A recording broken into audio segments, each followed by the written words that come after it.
entire journey across Kerala, I have been waiting to get to the backwaters because I know they will not disappoint. I have heard about them all my life from everyone who has anything to do with the state. Tourists can't stop talking about it, and of course they have been immortalized in so many Bollywood films. I'm sure I'll recognize the sights from those films.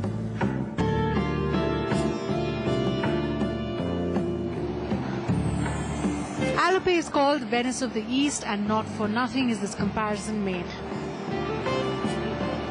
Nowhere else in India can you travel in gondola-style boats by day or night.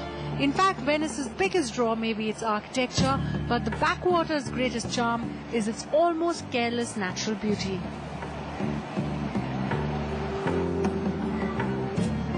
The Kerala backwaters are an amazing labyrinth of brooks, lagoons, canals and waterways that lie parallel to the Arabian Sea.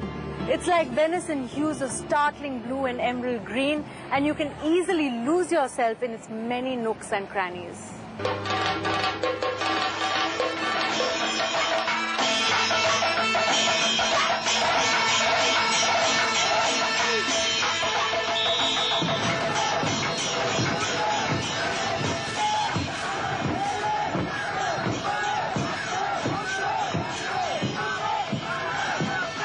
The large network of canals here is crucial to daily existence. Almost everything begins and ends in these waterways. And these very backwaters play host to the annual Nehru Trophy boat race, a tradition which began way back in 1952. Slim snake boats dot the waterscape, looking regal. The 120-odd rowers on each snake boat virtually spoiling for a fight. Thousands of these regatta-type snake boat racers from across the country come for this race in August every year. In fact, it's an event that now figures prominently in many tourist calendars as well.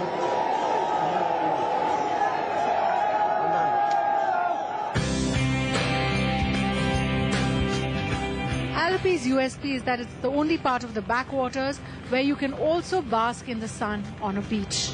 In the east, the canals open to the Punnamada backwaters, while on the west they end close to the pier on the beach. Alappuza's grandeur lies not just in its backwaters but in the man-made islands that you come across as you travel through the region. You're bound to spot some migratory birds here as well. This is also one of the few places on earth where farming is done below sea level. And if you're still not satisfied and feel the best of the backwaters are eluding you, you could be right. Travel down from Alappuzha deeper into the Kuttanad region, which is called the Rice Bowl of Kerala, and you will find yourself in the middle of a large expanse of water, the Vembanad Lake.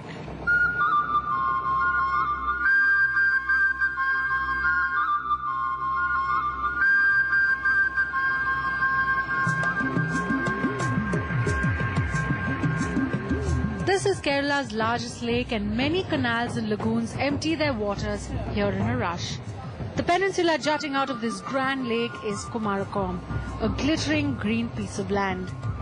One place where you get to see the state at its rustic best. Country boats and canoes tipping ever so lightly as they pass the many islands in the vicinity.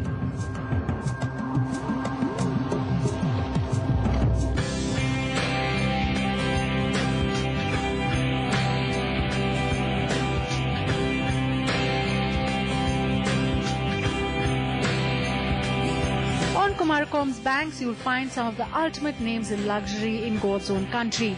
So save up for that big vacation and allow yourself to splurge. It's a promise your vacation will live up to all the hype. Resorts aside, you can watch water lap the side of your room by opting for an authentic Kerala-only experience in a quaint houseboat that's once again the defining image from the region. Now we're inside a traditional Ketuvelam or houseboat that are really intrinsic to Kerala's landscape. These were once used as barges to transport grain from one part of Kerala to another, but today eager tourists who want to actually cruise the backwaters decide to live in these for a day or two. Now this has a roof that's made of betel nut. You also have some coir, and you have, I think that's some bamboo as well. And the main structure of the boat, which is about 85 feet long, is made of wild jack. You can spend your entire day and night at Kumarakom flitting between reality and a dreamlike state. You're not alone, it's part of the experience. If you decide to head out in a boat, you'll see countless paddy fields and local men and women fishing for their next meal. And this is another snapshot of life in the backwaters. Many women here use their toes to feel for fish in the waters. On a lucky day, the catch is good. On others, like today, they have to make do with a few king prawns. When the silent waters tire you and your belly is poised for a food rush, you should head right back to your resort like we did and dig into some authentic Kerala food. Okay, so what are you going to... So we will make with this king prawns. King prawns. Yeah. What is it called in Malayalam? Malayalam konju. Konju. Okay. So konju pollicha means the king prawns again smeared with some masalas and wrapped in a banana leaf and broiled.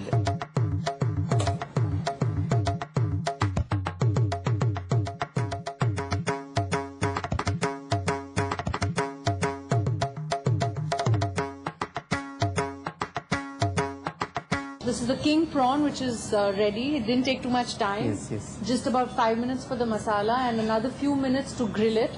And it looks pretty good.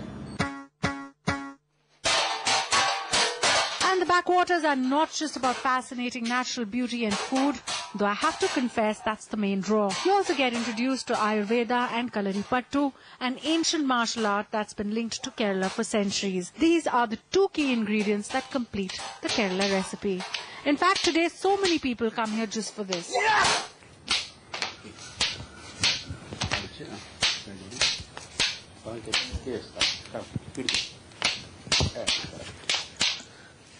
Kalaripattu is an ancient form of martial art that's been practiced in Kerala for centuries.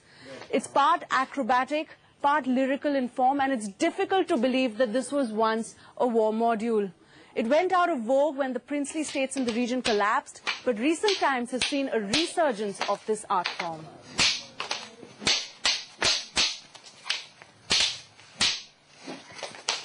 At this school in Kumarakom, young men and women practice the art form in a disciplined manner, their bodies flexing and bending to a divine rhythm, an art form that has evolved over the years.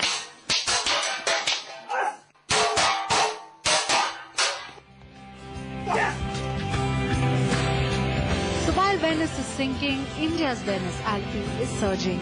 Its beauty exquisite, the experience out of this world as you try and understand the many moods of the backwaters.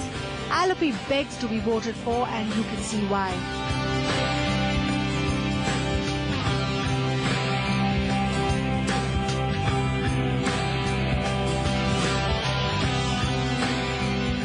It's a complete experience as you watch the sun go down in Kumarakom.